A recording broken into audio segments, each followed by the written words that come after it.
প্রিয় শিক্ষার্থী বন্ধুরা, তোমরা দেখছো বিশ্বাস টিউটোরিয়াল ইউটিউব চ্যানেল। আর আমি কেবি স্যার এখনকার ক্লাসে তোমাদের জন্য আলোচনা করতে চলেছি দশম শ্রেণীর সাহিত্য সঞ্চয়ন থেকে সুনীতি কুমার চট্টোপাধ্যায় রচিত ভারতবাসীর আহার এই প্রবন্ধটি থেকে পুঙ্খানুপুঙ্খভাবে 156টি এমসিকিউ বা এসএকিউ টাইপ প্রশ্ন এবং উত্তর, যেগুলি তোমাদের দশম শ্রেণীর সিলেবাসের যাদের অন্তর্গত তাদের জন্য, এবং যে সমস্ত বন্ধুরা এসএলএসটি এবং মাদ্রাসা সার্ভিস কমিশন পরীক্ষা দেবে তাদের জন্য অত্যন্ত গুরুত্বপূর্ণ। প্রথম থেকে শেষ পর্যন্ত দেখতে থাকো ভিডিওটি, কারণ ভিডিওটি একটু বড় হবে এবং আশা রাখছি এবং 100% এখান থেকে একটা কোয়েশ্চেন দিলেও তোমরা এখান থেকে 100% কমন আসবে, এটা আমি বলতে পারি। তো শেষ পর্যন্ত দেখতে থাকো, অবশ্যই ভিডিওতে লাইক কমেন্ট শেয়ার করো। দেখো, প্রথম প্রশ্ন ভারতবাসীর আহার থেকে। ভারতবাসীর আহার কী ধরনের রচনা? এটি একটি প্রবন্ধ। ভারতবাসীর আহার প্রবন্ধটি কার লেখা? সুনীতি কুমার চট্টোপাধ্যায়ের লেখা। সুনীতি কুমার চট্টোপাধ্যায় সাহিত্যে কী রূপে পরিচিতি লাভ করেছেন? ভাষাতাত্ত্বিক, বহুভাষাবিদ, প্রাবন্ধিক এবং জাতীয় অধ্যাপক রূপে পরিচিতি লাভ করেছেন। 4 নম্বর, অধ্যাপক সুনীতি কুমার চট্টোপাধ্যায়ের জন্মসাল উল্লেখ করো। 1890 খ্রিস্টাব্দ। সুনীতি কুমার চট্টোপাধ্যায়ের জন্মস্থান কোথায়? হাওড়া জেলার শিবপুরে। 6 নম্বর, কোন গ্রন্থটি সুনীতি কুমার চট্টোপাধ্যায়কে খ্যাতি এনে দিয়েছে? The origin and development of the Bengali language. Next, 7 নম্বর, সুনীতি কুমার চট্টোপাধ্যায়ের আত্মজীবনীমূলক গ্রন্থের নাম কি? জীবন কথা। ভাষাচার্য সুনীতি কুমারের বিশ্ব পরিভ্রমণের ইতিহাস কোনটি? পথ চলতি। অধ্যাপক সুনীতি কুমার চট্টোপাধ্যায়ের কয়েকটি উল্লেখযোগ্য গ্রন্থের নাম করো। দ্বীপময় ভারত ও শ্যামদেশ, ইউরোপ ভ্রমণ, সাংস্কৃতিকী প্রভৃতি। 10 নম্বর, ভারতবাসীর আহার প্রবন্ধটির উৎস কি, বা ভারতবাসীর আহার প্রবন্ধটি কোথা থেকে নেওয়া হয়েছে? সুনীতি কুমার চট্টোপাধ্যায়ের একক প্রবন্ধ থেকে। অসন শব্দের অর্থ কী? আহার বা খাদ্যদ্রব্য। ভূষণ শব্দের অর্থ কী? ভূষণ শব্দের অর্থ বেশভূষা। 13 নম্বর প্রশ্ন, ভারতের বিভিন্ন রাজ্য এবং বিভিন্ন অঞ্চলের খাদ্যবস্তু আলাদা আলাদা হওয়ার কারণ কি? উত্তর, প্রাকৃতিক আবেষ্টনী জলবায়ু ও খাদ্যবস্তুর সমাবেশ। 14, ইউরোপের প্রাকৃতিক পরিবেশ ধরে সমগ্র মহাদেশকে কয়টি প্রধান ভাগে বিভক্ত করা হয়েছে? 2টি। ইউরোপ মহাদেশের ভাগ 2টি লেখো। দেখো, অপেক্ষাকৃত ঠান্ডা ইউরোপ এবং তার চেয়ে গরম দক্ষিণ ইউরোপ। তাহলে অপেক্ষাকৃত ঠান্ডা হচ্ছে উত্তর ইউরোপ, আর তার চেয়ে গরম দক্ষিণ ইউরোপ, এই 2টি ভাগে ভাগ করা হয়। 16, উত্তর ইউরোপের মানুষেরা কোন প্রাণী বেশি পোষে? গরু। উত্তর ইউরোপের মানুষেরা সাধারণত কি বেশি খায়? মাখন। 18 নম্বর, উত্তর ইউরোপে কোন বস্তুটি বেশি প্রচলিত? মাখন দিয়ে ভাজা বস্তুই বেশি প্রচলিত। মাখনের অভাবে কোন জিনিস দিয়ে কোনো কিছু ভাজা হয়? তাহলে মাখন যদি না থাকে তাহলে শূকরের চর্বি দিয়ে কিন্তু কোনো জিনিস ভাজা হয়। নেক্সট, উত্তর ইউরোপের মানুষেরা পানীয় হিসাবে কি বেশি খায়? যব থেকে তৈরি বিয়ার মদ। নেক্সট, দক্ষিণ ইউরোপ কোন প্রাণীর দেশ হিসেবে পাঠ্যে উল্লিখিত হয়েছে? ছাগলের দেশ। দক্ষিণ ইউরোপে কোন গাছ খুব হয়? জলপাই গাছ। দক্ষিণ ইউরোপে সাধারণত কিসের তেল রান্নায় ব্যবহার করা হয়ে থাকে? জলপাইয়ের তেল। 24 নম্বর প্রশ্ন, দক্ষিণ ইউরোপে কোন ফলের রসের তৈরি মদ সকলেই খায়? আঙুর ফল। দক্ষিণ ইউরোপে কোন ফল প্রচুর পরিমাণে হয়? আঙুর। খাবারের রকমফের দেখে উত্তর ইউরোপ সম্পর্কে কি বলা হয়ে থাকে? বিয়ার অ্যান্ড ওয়াটার এরিয়া। 27, খাবারের রকমফের দেখে দক্ষিণ ইউরোপ সম্বন্ধে কি বলা হয়ে থাকে? Wine and olive oil area. 28 নম্বর, ভারতবাসীর আহার প্রবন্ধে ভারতবর্ষকে কয়টি ভাগে ভাগ করা যেতে পারে বলে প্রাবন্ধিক জানিয়েছেন? 2টি ভাগে। দেখো, ভাগ 2টি দেখে নাও। প্রথম, পাঞ্জাব, উত্তর ভারত, মহারাষ্ট্রের শুকনো অঞ্চল, আর দ্বিতীয় ভাগটি হচ্ছে সমুদ্রের উপকূলের বর্ষার দেশ। নেক্সট, সাধারণ খাওয়াকে ভিত্তি করে উত্তর অঞ্চলের কি নামকরণ করা যায়? ওয়েট অ্যান্ড ডাল অ্যান্ড ঘি এরিয়া, অর্থাৎ রুটি, ডাল আর ঘিয়ের দেশ। দেখো বন্ধুরা, এখানে কিন্তু আমি ডালের পরিবর্তে ডাল লিখেছি, কারণ তোমাদের প্রবন্ধের প্রত্যেকটা জায়গায় ডাল শব্দটা এর পরিবর্তে কিন্তু ডাল লেখা হয়েছে, তাই আমি প্রবন্ধের ভাষাতেই লিখেছি। তোমরা অপশানে যেটা থাকবে সেটাই দেবে। 30 নম্বর, বাংলা, উড়িষ্যা, আসাম, মাদ্রাজ, বোম্বাইয়ের, কেরলের সমুদ্রের অঞ্চলগুলিকে খাওয়ার ভিত্তিতে কি নামকরণ করা হয়েছে? Rice, fish and oil area, অর্থাৎ ভাত, মাছ, তেলের দেশ। 31, বাংলা, আসাম, উড়িষ্যায় কি তেল ব্যবহৃত হয়? সর্ষের তেল। 32 নম্বর, অন্ধ্রপ্রদেশ, কর্ণাটক, তামিলনাড়ুতে কোন তেল ব্যবহৃত হয়? তিলের তেল। কেরলে কোন তেলের প্রচলন রয়েছে? নারকেলের তেল। কারা উপরিউক্ত কোনো তেলই পছন্দ করে না? যারা ঘি খেতে ভালোবাসেন। কিসের কল্যাণে ভারত সমভূম হয়ে যাচ্ছে? ভেজিটেবল ঘির কল্যাণে। ভারতের আহারে এর আগমনে এক ধরনের বিপ্লব এসে গিয়েছে। কার আগমনে ভারতের আহারে বিপ্লব এসেছে? ভেজিটেবল ঘি এর আগমনে। ভারতীয় খাদ্যের প্রথম কথাটি কি? নিরামিষের আধিপত্য।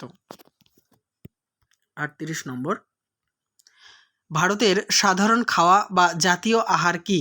ডাল, ভাত বা ডাল রুটি।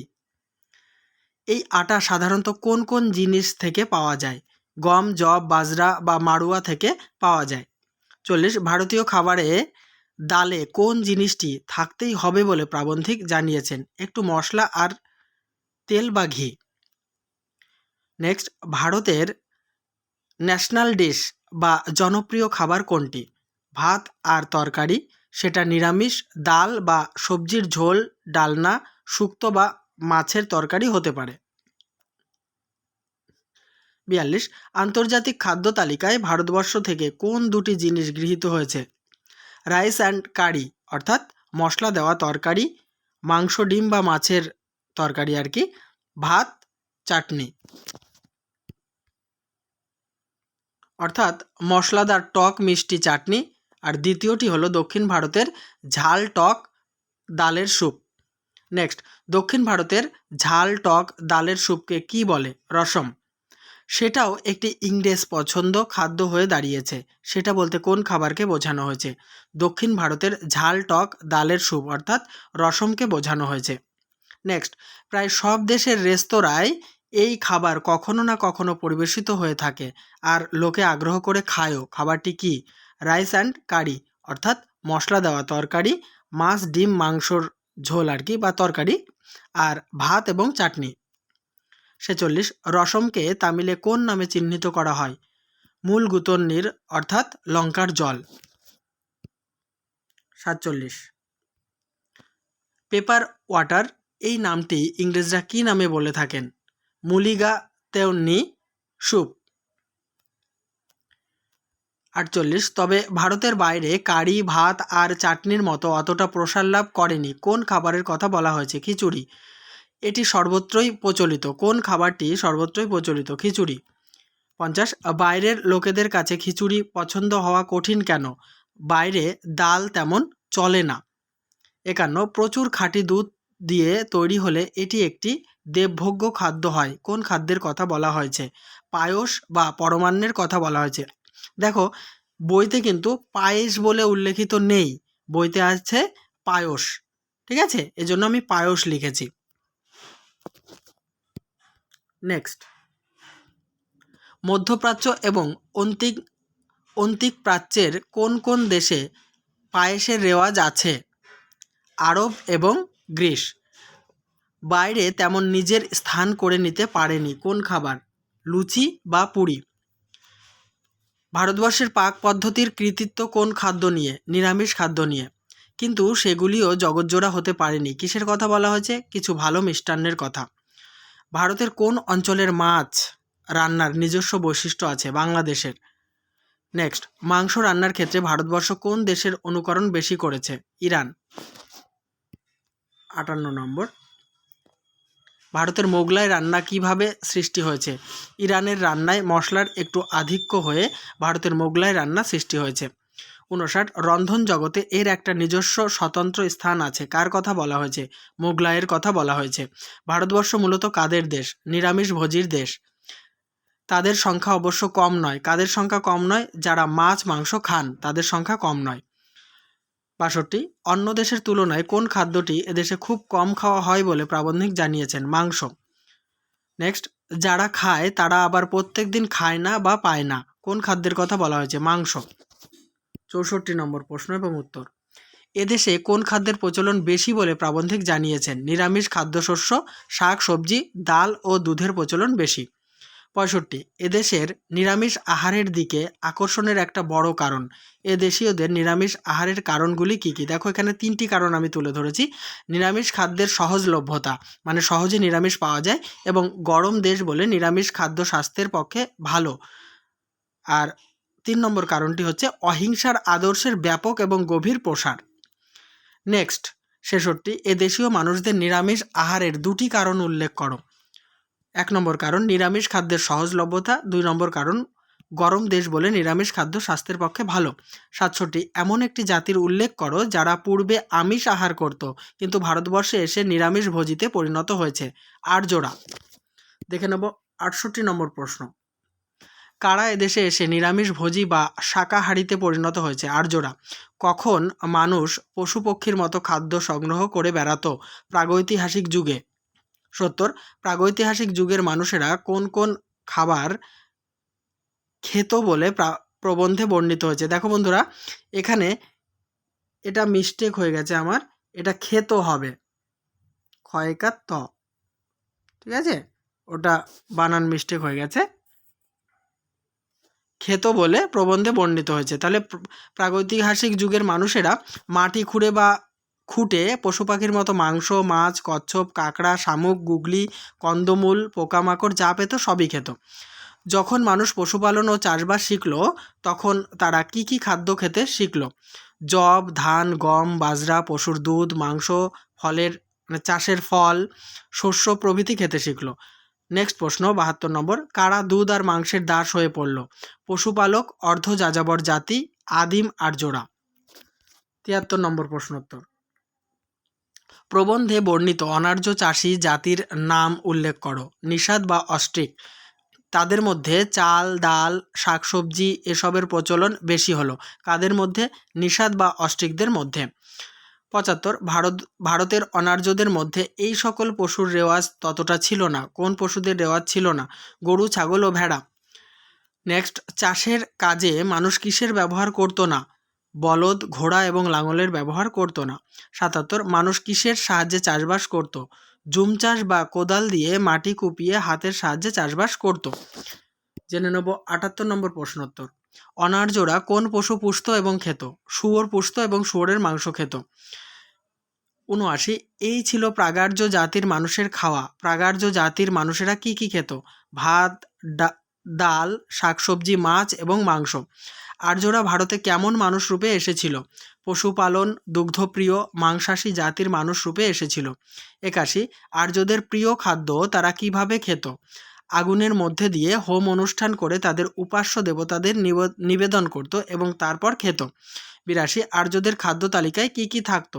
ছাগল, ভেড়া, মানে বলি দেওয়া ছাগল বা হত্যা করা ছাগল, ভেড়া, গরু, ঘোড়ার মাংস ও চর্বি, জবের রুটি, পুরোডাস, দুধ, ঘি আর মাদক সোমরস থাকতো। আলম্বন শব্দের অর্থ কী? হত্যা করা। পরের প্রশ্ন 84 নম্বর, এইসব জিনিস না হলে আগুনে ফেলে দেবতাদের জন্য এগুলি নিবেদন না করলে তাদের উপাসনা হতো না। কাদের কথা বলা হয়েছে? আর্যদের কথা বলা হয়েছে। কাদের পূজায় আগুনের ব্যবহার ছিল না? অনার্যদের পূজায়। আর অনার্যরা কিভাবে দেবতার পুজো করত? অনার্যদের পুজোতে আগুনের ব্যবহার ছিল না। দেবতার মূর্তির সামনে নানা প্রকারের কাঁচা শস্য, ফলমূল আর রান্না করা সুখাদ্য অর্পণ করত, সেটাই দেবতার প্রসাদ বলে শ্রদ্ধার সঙ্গে খেত। এই খাদ্যের মধ্যে মাছ, মাংস, ডিমও দেওয়া হতো। নেক্সট প্রশ্ন 87 নম্বর, ভারতের কোথায় বা কোন সমাজে ডিম চলে না? উত্তর, ভারতের হিন্দু সমাজে আর্য বা ব্রাহ্মণ মনোভাবাপন্ন মানুষদের মধ্যে ডিম চলে না। 88 নম্বর, সরাই করে রক্ত নিয়ে দেবতার সামনে রাখা হতো। কিসের রক্ত নিয়ে দেবতার সামনে রাখা হতো? বলি দেওয়া পশুর রক্ত। অনার্যদের ঠাকুরের ভোগে কোন খাবারটি প্রচলিত ছিল? নিরামিষ খাবার। আর্য এবং অনার্য জাতির মধ্যে কিভাবে মিশ্রণ শুরু হলো? অনুলোম এবং প্রতিলোম বিবাহের মাধ্যমে। 91 মিশ্র হিন্দু জাতির সৃষ্টি হলো। কিভাবে মিশ্র হিন্দু জাতির সৃষ্টি হলো? অনুলোম এবং প্রতিলোম বিবাহের মধ্যে দিয়ে আর্য এবং অনার্য জাতির মধ্যে যখন রক্তে, ভাষায়, সংস্কৃতিতে মিশ্রণ শুরু হলো তখন মিশ্র হিন্দু জাতির সৃষ্টি হলো। 92 কোন গ্রন্থে আমিষ বনাম নিরামিষ প্রসঙ্গের অবতারণা দেখা যায়? মহাভারতের অনুশাসন পর্বে। 93 এই মতো মহাভারতে স্বীকার করা হয়েছে। কোন মত মহাভারতে স্বীকার করেছে বা মহাভারত স্বীকার করেছে কোন মত? মাংসই হলো সবচেয়ে উপদেয় লেখা হয়ে গেছে, আকারটা মিস্টেক হয়েছে। উপাদেয়, পুষ্টিকর এবং জনপ্রিয় খাদ্য, এই মত মহাভারতে স্বীকার করা হয়েছে। এটা মাংসপ্রিয় জাতির তরফের কথা। 94 কিন্তু সঙ্গে সঙ্গে কথাও শেষ কথা হিসেবে বলা হয়েছে যে কথাটি কি? কথাটি হলো অহিংসার আদর্শের প্রতি লক্ষ্য রেখে মাংস বর্জন করাই সঙ্গত। কড়াই বানানে হর্ষই হবে, কড়াই। 95 এই ধারণা লোকের মনে বদ্ধমূল হয়ে গিয়েছে। কোন ধারণার কথা বলা হয়েছে? নিরামিষ ভোজন যে সামিষ ভোজনের চেয়ে দার্শনিক বিচার মতে উচ্চ পর্যায়ের, এই ধারণা লোকের মনে বদ্ধমূল হয়ে গিয়েছে। 96 ইতিহাসেও তাই দেখা যায়। ইতিহাসে কি দেখা যায়? বৈদিক আর্যদের মাংস ভোজন একদিকে আর অন্যদিকে আর্যমনা হিন্দু জনসাধারণের মধ্যে মাংসের বিরতি। 97 আর্য বা উচ্চ শ্রেণীর হিন্দুদের খাওয়া সম্পর্কে কৌটিল্যের অর্থশাস্ত্রে কী বলা হয়েছে? এক প্রস্থ শালি বা চালের ভাত আর সিকি পরিমাণ ঘি বা তেল মশলা দিয়ে রাধা স্যুপ, সম্ভবত ডাল, এই হচ্ছে আর্য ভক্ত অর্থাৎ আর্য বা উচ্চ শ্রেণীর হিন্দুদের খাওয়া। 98 কাদের খাদ্যে ডাল আর ঘি বা তেলের অংশ কম? অবর বা নিম্ন শ্রেণীর মানুষের খাদ্যে। 99 ভারতের সবচেয়ে লক্ষণীয় খাদ্য হয়ে দাঁড়িয়েছে। লক্ষণীয় খাদ্যটি কি? ডাল ভাত বা ডাল রুটি।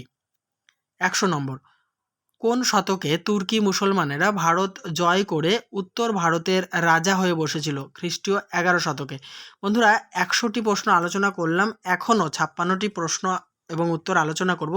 এ প্রসঙ্গে বলি, আমি এমনভাবে প্রশ্নোত্তর তৈরি করেছি 100% তোমরা এখান থেকে কমন পাবেই, আর একটা প্রশ্ন দিলেও এখান থেকেই কমন পাবে। তাই যারা এখনও পর্যন্ত আমার চ্যানেলটি সাবস্ক্রাইব করোনি অবশ্যই সাবস্ক্রাইব করে রাখো, কারণ আমি মূল্যবান এবং তোমাদের দরকারি সিলেবাস রিলেটেড সমস্ত ভিডিওগুলি আপলোড করি। আর সব সময় আমার চ্যানেলের প্লেলিস্টটি ফলো রাখবে, নোটিফিকেশান মিস করলেও প্লেলিস্ট থেকে সমস্ত কিছু পেয়ে যাবে। 101 তুর্কি মুসলমানরা রাজকার্যে কোন ভাষা ব্যবহার করত? ফার্সি ভাষা।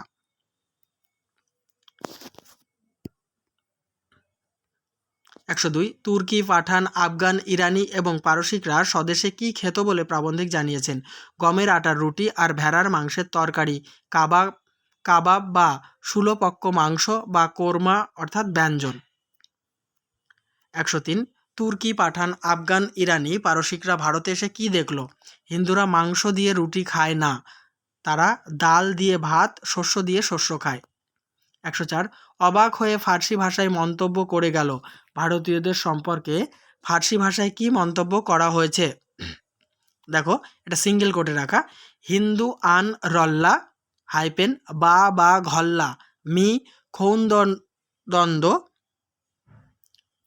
ও মি গোন্দ ডাল ভাত যা ডাল রতি। 105 হিন্দু আন রল্লা বা ঘল্লা মি খোন্দন্দ ও মি গোয়ন্দ ডাল ভাত যা ডাল রতি, এই ফার্সি ভাষার বঙ্গানুবাদটি লেখো। হিন্দুরা দানা দিয়ে দানা খায় আর বলে ডাল ভাত বা ডাল রুটি। 106 নম্বর খ্রিস্টীয় 17 শতকে বাদশাহ জাহাঙ্গীরের আমলে ওলন্দাজ পর্যবেক্ষক ফেলসেট ভারতীয়দের খাদ্য সম্পর্কে কী বলে গিয়েছিলেন? ভারতীয়দের প্রধান খাদ্য হচ্ছে সিদ্ধ চাল বা ভাত, তার সঙ্গে ডাল আর তার উপর 1 চামচ ঘি। 107 মাংসে মশলা ব্যবহারের কথা কোন গ্রন্থে পাওয়া যায়? কৌটিল্যের অর্থশাস্ত্রে। নল পাক অর্থাৎ নল রাজার নামে প্রচলিত রান্নার বিষয়ে যে সংস্কৃত বই প্রচলিত আছে তাতে কোন কোন খাবারের কথা বর্ণনা করা হয়েছে? অনেক রকমের ভাতের কথা, শাক তরকারির কথা থাকলেও মাংসের কথা কম আছে। 109 কোন সময় থেকে বাঙালির আমিষ এবং নিরামিষ খাদ্যের পরিচয় পাওয়া যায়? খ্রিস্টীয় পঞ্চদশ শতক অর্থাৎ চৈতন্যদেবের সময় থেকে।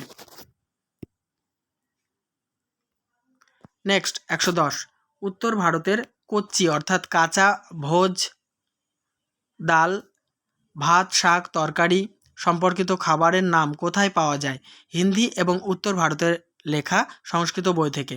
পক্কি অর্থাৎ ঘৃতপক্ষ উচ্চ শ্রেণীর ভোজ পুরি কচৌরি লাড্ডু মিঠাই পেঁড়া প্রভৃতির বর্ণনা কোথায় পাই? হিন্দি এবং উত্তর ভারতে লেখা সংস্কৃত বই থেকে। 112 খাবারের নাম থেকে তার ড্যাশ ধরা যায়, শূন্যস্থানে সঠিক শব্দ বসাও। প্রাচীনতা। 113 লাড়ু পেড়া খাজা পুয়া বা মালপোয়া বুদিয়া এই মিষ্টান্নগুলি কোন সময়ের খাবার? মুসলমান পূর্বযুগের খাবার। 114 এটির কথা সংস্কৃত বইয়ে পাওয়া যায়। কোন খাবারের কথা সংস্কৃত বইতে পাওয়া যায়? মোহনভোগ। 115 কোন খাবারের নামটা প্রাচীন এবং ভারতের কোথাও কোথাও সেই নাম প্রচলিত আছে? আবার বলছি, কোন খাবারের নামটা প্রাচীন এছাড়া ভারতের কোথাও কোথাও এই নামটা প্রচলিত আছে? তার উত্তর হবে মোহনভোগ। এই নামটাও প্রাচীন আর ভারতের কোথাও কোথাও এই মোহনভোগ নামটা প্রচলিত আছে। 116 কিন্তু আরবি হালুয়া এই শব্দকে অপ্রচলিত করে দিয়েছে। কোন শব্দকে অপ্রচলিত করে দিয়েছে? মোহনভোগ শব্দকে। নেক্সট কোন কোন খাবারগুলি পারস্য দেশ থেকে এসেছে? গজা বালুকাশাহী জিলেবি বরফি কালাকন্দ প্রভৃতি। 118 কোন নামটির মূল রূপ শুনলে অনেক নিষ্ঠাবান হিন্দু এই জনপ্রিয় মিষ্টান্নটি আর খেতে চাইবেন না? গজা। 119 ফার্সি শব্দ গও জবান এর অর্থ কী? গো জিহবা বা গরুর জিভ। 120 গজা শব্দটির ধ্বনি পরিবর্তনের রূপটি দেখাও। গও জবান এখান থেকে এসেছে গও জ আ, তার থেকে এসেছে গওজা, তার থেকে গজা এসেছে। 121 গজা নামের পরিবর্তনে মূল গজার রূপ বর্ণনার জন্য আমরা এর ব্যাখ্যা করে কি বলি? জিভে গজা। আমাদের ভারতীয় মিষ্টান্ন কয় প্রকারের? 2 প্রকারের। 123 ভারতবর্ষের মিষ্টান্নের প্রকারভেদ দুটি লেখো। দেখো 1 নম্বর দুধ জমিয়ে আর দুধ ফাটিয়ে ক্ষীর আর ছানার আধারে তৈরি মিষ্টান্ন।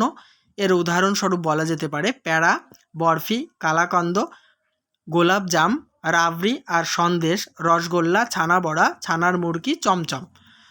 নেক্সট ভাগটি হচ্ছে শস্য চূর্ণের আধারে যবের ছাতু গমের আটা চালের গুঁড়ো ডালের গুঁড়ো প্রভৃতি ঘিয়ে বা তেলে ভেজে নুন বা চিনির রস মিশিয়ে তৈরি নোনতা বা মিষ্টি পক্কান্ন। এর উপরে আবার নারকোল কুচি বা কোড়া পেস্তা বাদাম কিশমিশ প্রভৃতি দেওয়ার রীতি আছে। নেক্সট 124 মিষ্টান্ন বা মিষ্টি তৈরির ক্ষেত্রে বাংলাদেশের বৈশিষ্ট্য কী? দুধ ফুটিয়ে ছানা করে মিষ্টান্ন তৈরি করা হয়। 125 ভারতের অন্যত্র ছানার রেওয়াজ নেই। ভারতের অন্যত্র কী তৈরির ক্ষেত্রে ছানার রেওয়াজ নেই? মিষ্টান্ন বা মিষ্টি তৈরির ক্ষেত্রে। নেক্সট রসগোল্লা এখন নিজ গুণে সমগ্র ভারতে কোন নামে পরিচিত? বঙ্গাল মিঠাই। নেক্সট ইউরোপের মিষ্টান্ন নিয়ে কোন জিনিসটি থাকা আবশ্যক? আবার বলছি, প্রশ্নটি একটু মিস্টেক হয়েছে। ইউরোপের মিষ্টান্নে কোন জিনিসটি থাকা আবশ্যক, এই নিয়ে কথাটি এখানে এক্সট্রা চলে এসেছে। কেক অ্যান্ড পেস্ট্রিতে ডিম থাকা আবশ্যক। তাহলে কেক অ্যান্ড পেস্ট্রিতে ডিম থাকা আবশ্যক। 128 ভারতীয় মিষ্টান্নে ডিম না থাকার কারণ কি? ধর্মের নিষেধ বা ধর্মের বারণ। নেক্সট প্রশ্ন 129 নম্বর দক্ষিণ ভারতের উপমা বলতে কোন কোন খাবারকে বোঝায়? লুচি সিঙ্গাড়া ব্যাকেটে দেখো সমোসা ধোসা নানা রকমের বড়া আর বড়ি ব্যাকেট ক্লোজ ভাজা আর ফুলুরি প্রভৃতি। নেক্সট 130, খাঁটি ভারতীয় রান্নায় কোন বৈশিষ্ট্য আছে? প্রাদেশিক বৈশিষ্ট্য। 131, উত্তর ভারতের ডাল, ভাজা, শাক প্রভৃতিতে কি দেওয়া হয়? বঘার বা ফোড়ন। নেক্সট, ভারতীয় রান্নার অন্যতম প্রধান উপকরণ কি কি? দই, তেঁতুল, আমচুর, লঙ্কা, মরিচা, গরম মশলা, কোথাও বা ভাজা মশলা, নারকোল প্রভৃতি ভারতীয় রান্নার অন্যতম প্রধান উপকরণ। 133, চীনা বা ইউরোপীয় অথবা আরব ইরান রান্নায় এসবের পাট তেমন নেই। কিসের কথা বলা হয়েছে? বা আরব ইরান ইউরোপে কিসের পাট নেই? দই, তেঁতুল, আমচুর, লঙ্কা, মরিচা, গরম মশলা, ভাজা মশলা, নারকোল প্রভৃতি এগুলো নেই। 134 নম্বর প্রশ্ন, কোন বিষয় নিয়ে বড় একখানি বই লেখা যায় বলে প্রাবন্ধিক জানিয়েছেন? ভারতের গ্রামীণ বা প্রাদেশিক রান্নার কথা নিয়ে। দেখো ব্যাকেটে লিখেছি, খাঁটি বাঙালি রান্না এবং যেসব জিনিস বাঙালির রান্নাঘরে স্থান পেয়েছে সেসব বিদেশি রান্না, এই দুইয়ের সম্বন্ধে। তাহলে ভারতের গ্রামীণ বা প্রাদেশিক রান্নার কথা নিয়ে কিন্তু একটা বড় বই লেখা যায়। নেক্সট 135, পাক প্রণালী গ্রন্থটি কার লেখা? অত্যন্ত গুরুত্বপূর্ণ এটি, স্বর্গীয় বিপ্রদাস মুখুজ্জের লেখা। পরের প্রশ্ন, মুসলমানি অর্থাৎ ইরানি ভারতীয় কোন রান্নাটি ভারতের রান্নার মধ্যে পড়ে? মোগলাই রান্না। 136, মাংস রান্নার ব্যাপারে আমরা কাদের কাছ থেকে অনেক কিছু শিখেছি? পর্তুগিজ, ফরাসি এবং ডচদের কাছ থেকে। নেক্সট, ডচদের পেসপাস আমাদের ভারতে কি নামে পরিচিতি লাভ করেছে? পিসপাস নামে। 138, ইংরেজি চপ কাটলেট রান্নার পদ্ধতিটি আমরা কাদের কাছ থেকে শিখেছি? পর্তুগিজদের কাছ থেকে। 139, এ দুটিকে ভারতীয় রান্নার মধ্যে গণ্য করা যায়। এ দুটিকেও ভারতীয় রান্নার মধ্যে গণ্য করা যায়। রান্না দুটি কি কি? ইন্দো পর্তুগিজ যা গোয়ায় আর চাঁদ গায়ে প্রচলিত, আর অ্যাংলো ইন্ডিয়ান রান্না যা সারা ভারত জুড়ে ইংরেজ আর ফিরিঙ্গিদের ইউরোপীয় হোটেল রেস্তোরাঁয় বাবুর্চিখানায় প্রচলিত। এই দুটি রান্নাকে ভারতীয় রান্নার মধ্যে গণ্য করা যায়। পরের প্রশ্ন, ভারতের প্রাচীন রন্ধন পদ্ধতি কত বছর ধরে অপরিবর্তিত অবস্থায় পাওয়া যায় বলে প্রাবন্ধিক জানিয়েছেন? 700-800, হয়তো 1000-1500 বছর ধরে প্রাচীন রন্ধন পদ্ধতি অপরিবর্তিত অবস্থায় পাওয়া যায়। এই প্রসঙ্গে কিন্তু তোমার উড়িষ্যার জগন্নাথের মন্দিরের কথা উল্লেখ করা যেতে পারে। নেক্সট, পুরীর জগন্নাথের 141 নম্বর, পুরীর জগন্নাথের মন্দিরের যে ভোগ দেওয়া হয় সেই শ্রেষ্ঠ নিরামিষ রান্নার নিদর্শন কত বছর ধরে অপরিবর্তিত রূপে চলে আসছে? কয়েকশো বছর ধরে। 142 নম্বর, কোন গ্রন্থ থেকে বাদশাহ আকবরের রন্ধনশালার 30 রকম খাদ্যের উপাদানের সন্ধান মেলে? আবুল ফজলের আইন-ই আকবরী গ্রন্থ থেকে। আইন-ই আকবরীতে বর্ণিত আকবরের রন্ধনশালার 30 রকম খাদ্যের উপাদানের পরিচয় দাও। 10 রকম শুদ্ধ নিরামিষ, 10 রকম মিশ্র আমিষ নিরামিষ, আর 10 রকম শুদ্ধ আমিষ। 144, আলোচ্য প্রবন্ধে বাদশাহী হালুয়া তৈরির উপাদান সম্পর্কে কি পরিচয় পাওয়া যায়? 10 ঘি, 10 মিশ্রি ও 10 সুজি। 145, ভারতবর্ষের লোক যা খায় তার আলোচনার দিকটি কেমন? কৌতুকপ্রদ এবং শিক্ষাপ্রদ। 146, পার্থক্য নানা রকমের আছে, কিন্তু তবুও একটা সাধারণ ভারতীয়তা আছে। কোন সম্পর্কে এটা বলা হয়েছে? ভারতীয়দের খাবার সম্পর্কে। 147 নম্বর প্রশ্ন এবং উত্তর, সেগুলির মধ্যে ভোজন বিষয়ে যে সাধারণ ভারতীয়তার বৈশিষ্ট্য ধরে দেওয়া হচ্ছে তা স্বীকার করতেই হয়। কোন কোন স্থানের ভোজনশালা সম্পর্কে প্রাবন্ধিক উল্লেখ করেছেন? মানে এ প্রসঙ্গে কোন কোন স্থানের ভোজনশালা সম্পর্কে প্রাবন্ধিক উল্লেখ করেছেন? লন্ডন, প্যারিস ও নিউ ইয়র্কের ভারতীয় ভোজনশালা সম্পর্কে উল্লেখ করেছেন। 148, ভারতীয় ভোজনশালায় এই জিনিসগুলি থাকবেই। এই প্রসঙ্গে কোন কোন ভারতীয় খাবারের কথা উল্লেখ করা হয়েছে? ভাত, ডাল, নিরামিষ বা মাংস বা মাছের রকমারি তরকারি, পোলাও, হালুয়া, ভাজি, পকোড়া, চাটনি, দই, রসগোল্লা, গোলাপ জামুন ও পাঁপড়। 149 খাদ্যের ব্যাপারে নিখিল ভারতীয় বস্তুটি কি? অত্যন্ত গুরুত্বপূর্ণ। পাঁপড়। পাঁপড় শব্দটি সংস্কৃত কোন রূপে পাওয়া যায়? পরপট রূপে। 151 নম্বর, অনেকে পরপট শব্দকে কোন শব্দ বলে মনে করেন? ধন্যাত্মক শব্দ। 152 পাঁপড় শব্দটির ধ্বনি পরিবর্তনের রূপটি লেখো। দেখো, পরপট থেকে পপ্পট, পপ্পট থেকে হচ্ছে পপ্পর, তার থেকে এসেছে পাঁপড়। পাঁপড় শব্দের আধুনিক রূপগুলি লেখো। দেখো, পাঁপড়ের পরে যেসব শব্দগুলি এসেছে আধুনিকভাবে, পপ্পর, পাঁপড়, পপডম প্রভৃতি। 154 কিন্তু মনে হয় এই ডালের পৃষ্ঠ থেকে তৈরি এই জনপ্রিয় ভারতীয় খাদ্যবস্তুর মূলে, তারপর দেখো ডট ডট, কোন জাতির অবদান আছে বলে প্রাবন্ধিক মনে করেন? দ্রাবিড় জাতির অবদান রয়েছে। মানে এই পাঁপড় তৈরির ব্যাপারে দ্রাবিড় জাতির কিন্তু অবদান রয়েছে। তামিলের দাল অর্থে কোন শব্দ বোঝায়? পপ্পু শব্দ। 156 দেখো, এ বিষয়ে সন্দেহ নেই। কোন বিষয়ে সন্দেহ নেই বলে প্রাবন্ধিক জানিয়েছেন? শেষ প্রশ্নের উত্তর এটি। কোন বিষয়ে সন্দেহ নেই? ভারতীয় আহারের অনেকখানি অংশই প্রাগার্য যুগের খাদ্যবস্তু আর রন্ধন রীতির আধারে গঠিত, এই বিষয়ে সন্দেহ নেই। তাহলে বন্ধুরা, ভিডিওটি বড় হলেও এখান থেকে যা প্রশ্নোত্তর আমি আলোচনা করে দিয়েছি, এর বাইরে একটা প্রশ্নও আসবে না। 100% কমন পাবে। অবশ্যই ভিডিওতে লাইক, কমেন্ট এবং শেয়ার করো। কেমন লাগছে আমার আলোচনা কমেন্ট বক্সে অবশ্যই লিখে জানাবে। আর দেখা হবে অন্য একটি ভিডিও নিয়ে। অবশ্যই আমার চ্যানেলটিকে সাবস্ক্রাইব করে রেখো।